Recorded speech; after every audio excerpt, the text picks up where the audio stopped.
Hadirin yang berbahagia, ada apa nilai hubungan antara pesantren Mursyidul Hikmah dengan kiai yang sekarang kita sengaja undang, yaitu Kiai Haji Mustafa Aqil. Yakin, ainal yakin, tidak sejaman, baik itu dalam segi pendidikan maupun keguruan, antara Kiai Haji Asep Hidayat dengan beliau. Tapi ada kesamaan antara beliau dengan Kiai Haji Mustafa Aqil dari sisi ruh organisasi, baik itu dalam sisi akidah, syariat dan akhlak. Adalah beliau merupakan tokoh daripada Nahdlatul Ulama. Maka ini menjadikan isyarat bagi warga masyarakat, para santri khususnya, alumni pada umumnya, bahwa isyarat ini menunjukkan santri, alumni, masyarakat sekitar harus mengikuti jejak seorang guru. Karena yakin Mursyidul Hikmah ini bagian terkecil daripada pulau yang ada di Negara Kesatuan Republik Indonesia, bagian terkecil daripada daerah yang ada di Negara Kesatuan Republik Indonesia ini. Tapi kenapa jadi besar? Karena jelas yang membesarkan karena adalah Nahdlatul Ulama. Sehingga kiai-kiai Jawa Timur, mereka bilang Jombang itu kecil, Tebu Ireng itu kecil, pesantren Kediri itu kecil. Yang kita kenal Kediri itu pesantren yang kemarin ada muktamar itu pesantren apa? Kemudian pesantren apa itu? Sunan Derajat.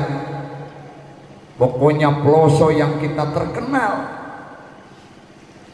Orang Jawa Timur bilang itu pesantren itu kecil. Tapi yang besar adalah Nahdlatul Ulama.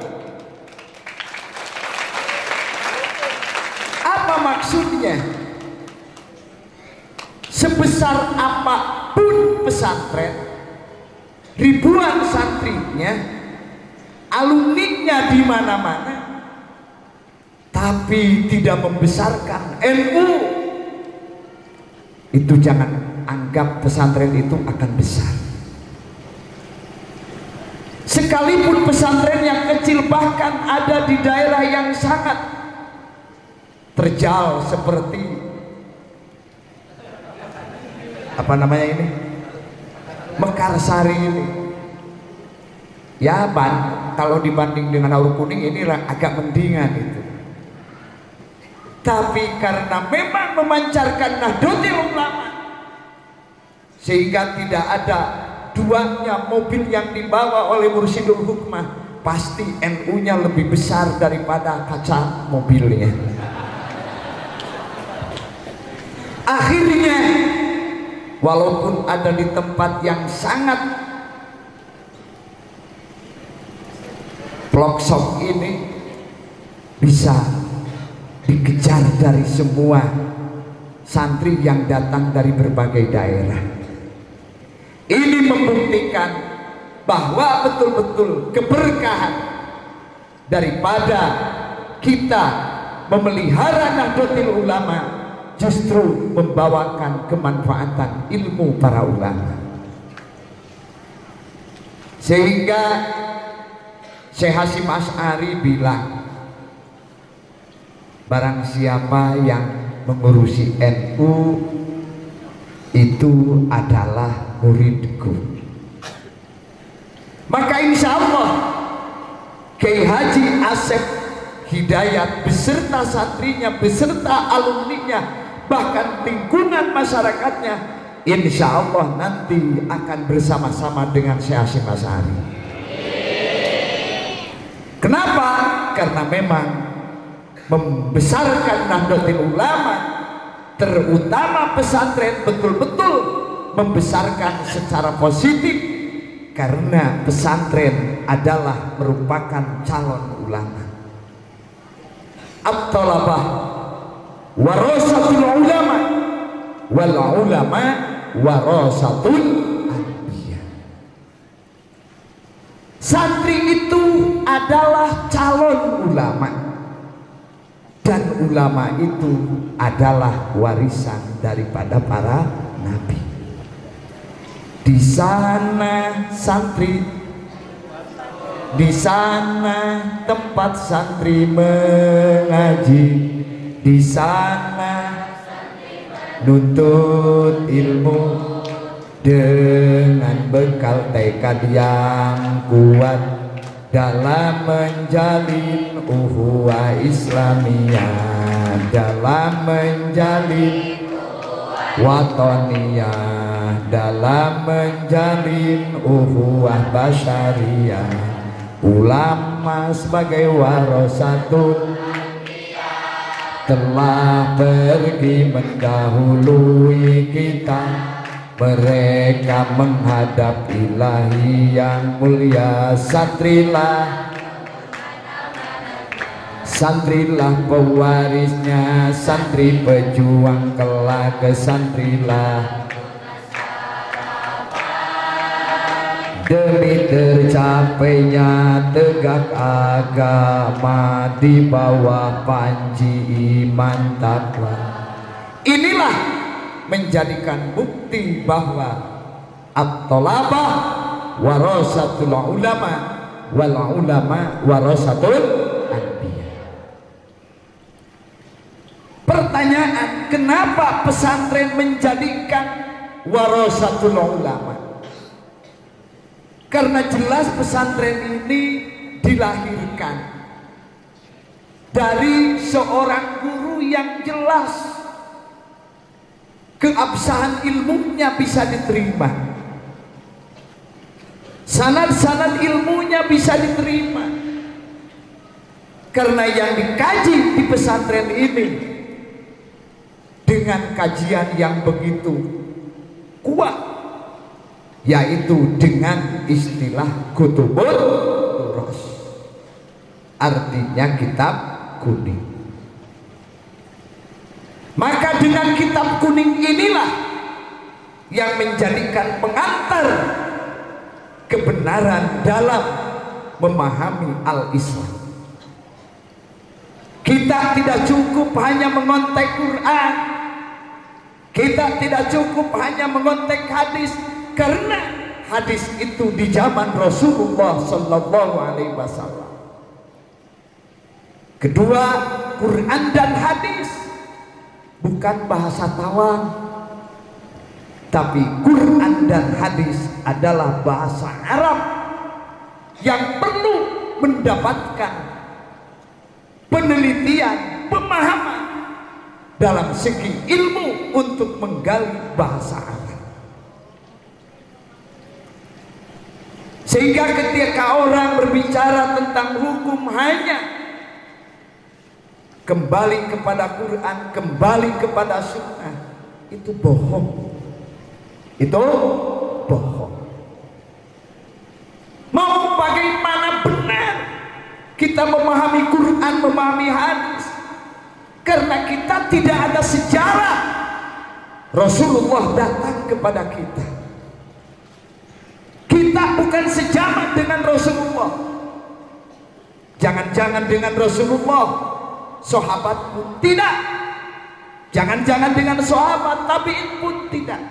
Jangan-jangan sama sahabat tabi'in, atba'ut tabi'in, bahkan ulama mujtahid pun tidak. Kita tidak pernah bertemu. Tapi kita bisa menyaksikan keilmuan daripada pemahaman kutubut turas adalah melalui pendidikan-pendidikan yang sesuai dengan karakter kita orang Sunda, baik itu di pengajian tajuk-tajuk, di pengajian mingguan, bahkan pesantren agak tingkat dikit, ada yang disebut pesantren modern. Itu modern di sini bukan modern karena memang menghilangkan nilai-nilai kutubut turos, bukan, justru cara pemahamannya semakin hebat, bukan saja tekstual, tapi justru cara pemahaman secara kontekstualnya pun dipahami, dipelajari sesuai dengan pengembangan bahasa di masa sekarang. Maka akhirnya pesantren Mursyidul Hikmah ini bisa melejit, bukan saja hanya di Tatar Kabupaten Tasik, bukan saja di Tatar hanya sekedar di Jawa Barat. Alhamdulillah santri datang dari berbagai pelosok. Karena apa? Justru karena ada kutubut turos. Sehingga ini harus dipahami santri, orang tidak cukup berbicara tentang Quran, orang tidak cukup hanya berbicara tentang hadis, karena memang hadis yang diriwayatkan oleh Rasulullah itu, Al-Quran yang dibacakan oleh Rasulullah itu sangat susah memahaminya tanpa memahami tentang kutubut turos. Bahkan kenyataan di dalam Al-Quran, kalau kita belum paham kutubut turos, memahami Al-Quran, bisa-bisa Al-Quran bukan menjadikan hidayah, tapi justru Al-Quran menjadikan kesesatan. Banyak orang yang disesatkan oleh Al-Quran gara-gara tidak paham kutubut turos. Di dalam Al-Quran ada kalimat faktulul musyrikin. Orang berbondong-bondong bikin bom, orang berbondong-bondong ingin menjadi mati syahid, orang berbondong-bondong siap untuk bunuh diri karena membela ayat faktulul musyrikin. Itu gara-gara orang tertipu dengan ayat Al-Quran. Coba nak, kalau kita berbicara al-musyrikin, alif lamnya apa? Itu kalimatnya umum atau khusus? Maka inilah yang kita pelajari di pesantren, yang betul-betul notabene-nya adalah kutubut turos. Kita memahami Al-Quran secara mendalam, sehingga para ulama berkata, wattamassuku bil umumati ma'al ghaflati an bayani Rasulillah sallallahu alaihi wasallam huwa min ittiba'il mutasyabih alladzi nahallahu anhu. Ketika orang berpegang teguh kepada dalil umum serta melupakan penjelasan-penjelasan dari Rasulullah, maka kata ulama, huwa min ittiba'il mutasyabih, itu adalah seakan-akan mengikuti ayat mutasyabih alladzī nahallahu anhu, yang Allah mengharamkan mengikuti ayat mutasyabih. Fa ammal ladzina fi qulubihim zaygun fayattabi'una ma tasyabaha min ibtigha'al fitnah wa ibtigha'a ta'wili wa ma ya'lamu ta'wilahu illallah. Maka pesantren yang alhamdulillah memasuki usia yang ke-49 ini telah melahirkan santri alumni yang betul-betul paham tentang ajaran Islam yang benar, dengan bukti santri dan alumni semuanya berkiprah di Nahdlatul Ulama. Coba kalau tidak ada Nahdlatul Ulama, mau bagaimana negara kita? Sudah hancur, Pak. tapi karena berkahnya para ulama mempunyai organisasi yaitu Nahdlatul Ulama. Alhamdulillah, Indonesia yang sangat luas ini, bahasa yang beda-beda, suku yang beda-beda, bahkan agama pun berbeda-beda, tapi alhamdulillah Indonesia sampai hari ini dalam keadaan aman, tenang, rapi. Betul? Gara-gara apa itu?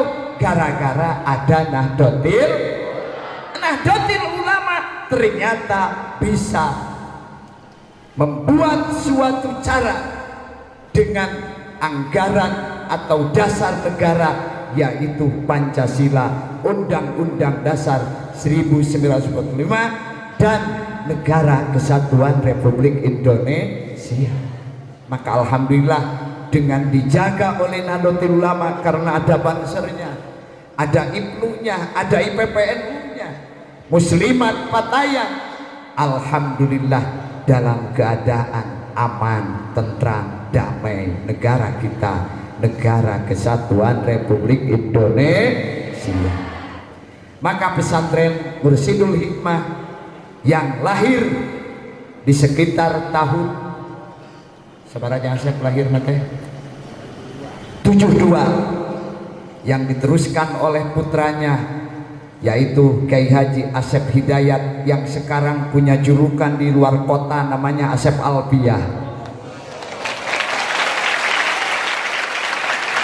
Saya heran ini, saya anak yang paling gede tidak disebut Busrol Alfiah, tapi Busrol Karim gitu. Tapi ini berkah beliau, alhamdulillah. Mudah-mudahan Mursidul Hikmah tetap jaya, dan kita doakan mudah-mudahan kiainya sehat walafiat. Barangkali itulah yang bisa saya sampaikan, ini sesuai dengan catatan di Lauh Mahfud, mungkin lagi pasti saya harus berbicara seperti ini. Untuk itu kami ucapkan selamat datang kepada Kiai Haji Mustafa Aqil selaku adik kandung dari Kiai Haji Dr. Kiai Haji Siraj Aqil,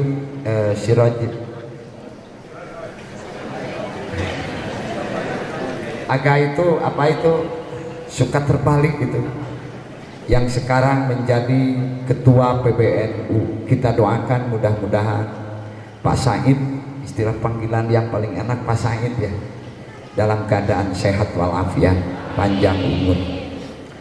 Dan alhamdulillah dengan Pak Kiai ini saya pernah bareng gitu di istana ketika ada acara MDHW, Majelis Dzikir Hubbul Waton. Beliau menyampaikan ceramahnya di istana, di lapangan istana.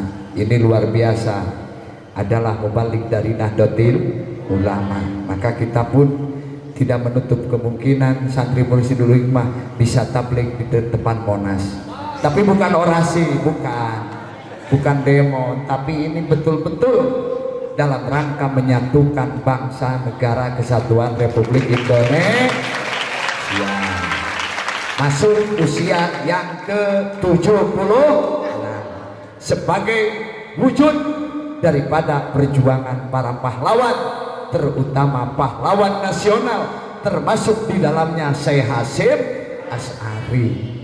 Maka kita jaga Indonesia melalui Pancasila, kita jaga Indonesia dengan merawat Bhinneka Tunggal Ika dan Negara Kesatuan Republik Indonesia. Indonesia tanah airku, tanah tumpah darahku, di sanalah aku berdiri jadi pandu ibuku. Indonesia kebangsaanku, bangsa dan tanah airku, marilah kita Indonesia bersatu. Hiduplah tanahku, hiduplah negeriku, bangsaku, rakyatku. Bangunlah jiwanya, bangunlah badannya untuk Indonesia Raya. Indonesia Raya, merdeka, merdeka, tanahku, negeriku yang ku cinta. Indonesia Raya, merdeka, merdeka, lah Indonesia Raya. Indonesia Raya, merdeka, tanahku, negeriku yang ku cinta. Indonesia Raya, merdeka, merdeka, hiduplah Indonesia Raya. NU dengan Indonesia tidak bisa terpisahkan. Kita NU, kita Indonesia, kebetulan umat Islam kita adalah NU. Wallahul muwaffiq ila aqwamit thoriq. Assalamualaikum warahmatullahi wabarakatuh.